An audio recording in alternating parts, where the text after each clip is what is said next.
Bismillahirrahmanirrahim. Assalamualaikum warahmatullahi wabarakatuh.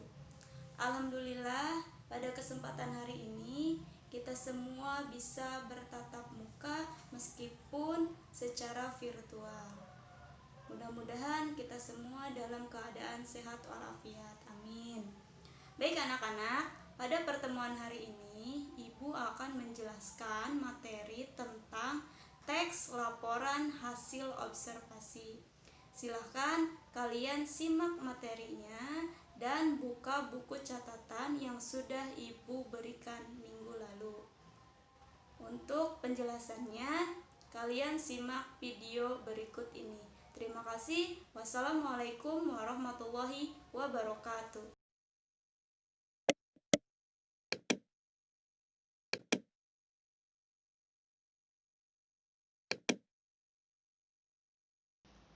Baik, bab pertama yang akan dibahas yaitu tentang inspirasi hidup berkat observasi.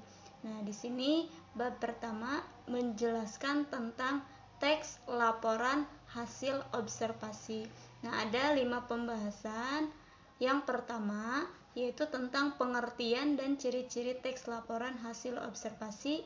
Yang kedua, informasi penting dalam teks laporan hasil observasi. Yang ketiga, interpretasi isi. Nah, di sini tentang intisarinya teks laporan hasil observasi. Yang keempat, analisis struktur isi dan kaidah kebahasaannya. Yang kelima, penyusunan teks laporan hasil observasi. Baiklah, pada pembahasan yang pertama yaitu tentang pengertiannya dan ciri-ciri teks laporan hasil observasi. Nah, apa sih yang disebut dengan teks laporan hasil observasi itu? Nah, di sini teks ini berisi tentang penjabaran umum mengenai sesuatu yang didasarkan pada hasil kegiatan observasi. Nah, di sini berkaitan dengan kegiatan observasi. Observasi itu sama dengan pengamatan. Berarti berkaitan dengan kegiatan pengamatan, ya. Nah, kegiatan pengamatan di sini harus mengumpulkan data atau informasi. Nah, kita akan mengumpulkan data atau informasi melalui apa? Melalui pengamatan secara langsung yang kita tinjau di lapangan atau di lokasi pengamatan.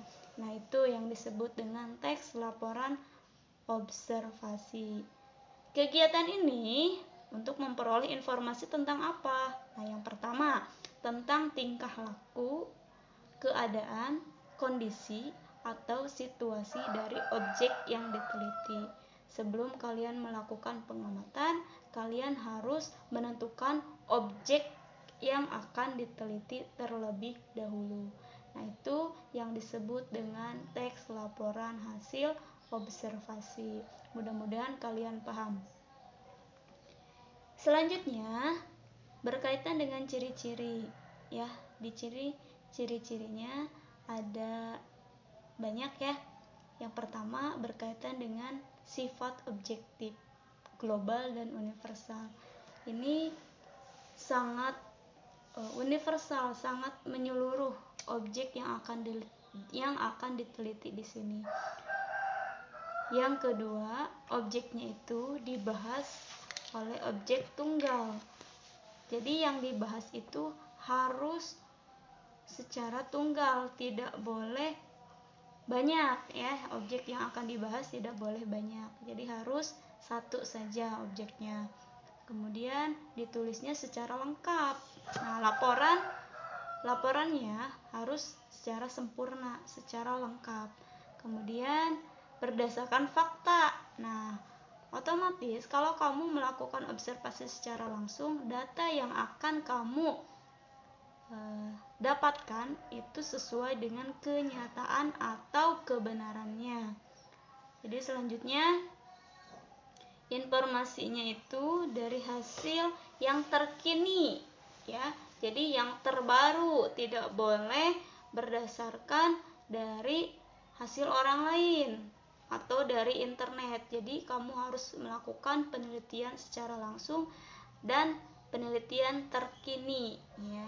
Kemudian selanjutnya tidak mengandung dugaan ya. Jadi harus benar-benar terbukti ya penelitiannya. Jadi tidak secara kira-kira atau dugaan atau pemihakan yang menyimpang. Selanjutnya, saling berkaitan dengan hubungan antar kelas dan subkelas. Nah, maksudnya apa? Misalnya, kalian akan meneliti tentang objek yang mudah saja ya. Objeknya meneliti tentang suatu benda. Bendanya itu biasanya tentang botol. Botol itu kan klasifikasinya sangat banyak. Ada botol aqua, kemudian ada botol yang bentuknya panjang, bentuknya yang bulat, besar. Nah, itu kan banyak sekali klasifikasinya. Nah, kamu harus tentukan kelas dan subkelasnya. Misalnya botol aqua. Botol aqua itu kan bermacam-macam bentuknya. Kamu harus tentukan objeknya secara tunggal. Misalnya botol aqua yang panjang, yang ukurannya panjang ya, yang besar. Nah, itu yang disebut dengan kelas. Subkelasnya, nah dilihat dari ukurannya. Ukurannya itu berarti panjang, lebar, tinggi, dan besarnya. Kamu akan teliti dengan menggunakan penggaris misalnya seperti itu. Nah, itu yang disebut dengan kelas dan subkelas. Jadi intinya kamu harus menentukan objek terlebih dahulu yang akan diteliti. Ingat, objeknya objek tunggal ya, tidak boleh objek yang banyak. Baik, selanjutnya berkaitan dengan informasi penting. Di dalam informasi penting teks laporan observasi ini harus berupa fakta ya. Apa itu fakta? Nah, fakta itu adalah peristiwa yang benar-benar terjadi. Jadi sesuai dengan pengamatan yang kamu teliti faktanya. Datanya harus sesuai dengan kebenarannya. Tidak boleh ngarang, tidak boleh melihat di internet. Artinya kamu harus sesuai dengan pengamatan yang kamu teliti ya. Nah, itu yang disebut dengan fakta.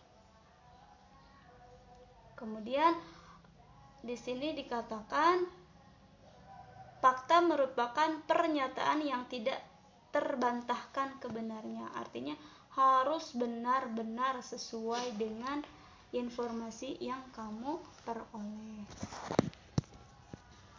Baik, selanjutnya bagian ketiga, interpretasi isi ya. Di sini tentang intisari teks laporan hasil observasinya. Intisarinya ada dua macam ya. Yang pertama yaitu ringkasan, yang kedua simpulan.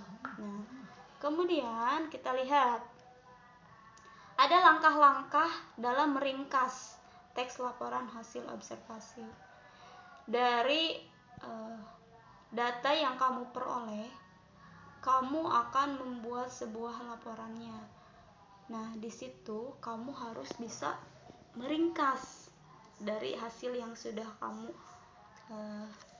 temui. Yang pertama yaitu memahami isi teks. Yang kedua, menemukan pokok-pokok informasi dalam teks laporan hasil observasi. Yang ketiga, mengembangkan. Nah, setelah kamu menemukan pokoknya, pokok informasinya, kemudian kamu kembangkan. Kamu kembangkannya dengan cara apa? Bisa dengan cara mengarang bahasanya, ya, bahasa yang kamu buat sendiri. Nah, itu yang dikembangkan pokok-pokoknya. Mungkin nanti kalau ada contohnya pada pertemuan selanjutnya akan Ibu contohkan ya cara meringkas. Baik, selanjutnya di sini simpulan. Ya, setelah kamu membuat ringkasan, objeknya sudah ada, kemudian kamu dibuatkan data-datanya secara fakta, diringkas dan kamu simpulkan. Nah, simpulan itu berkaitan dengan rumusan akhir tentang sesuatu, dalam hal ini adalah teks. Nah, itu yang disebut dengan teks ya, dari simpulan tersebut. Selanjutnya yang D itu adalah struktur isi dan kaidah kebahasaan. Nah, di sini strukturnya ada banyak ya, definisi umum, definisi bagian, definisi manfaat, dan penutup. Nah, untuk pembahasan struktur dan kebahasaan akan Ibu jelaskan pada pertemuan selanjutnya, karena ini harus dicontohkan sesuai dengan contoh teks laporan observasinya. Jadi artinya harus ada contohnya ya. Bagian yang terakhir adalah penyusunan teks laporan hasil observasi, dan ini juga akan Ibu jelaskan pada pertemuan selanjutnya.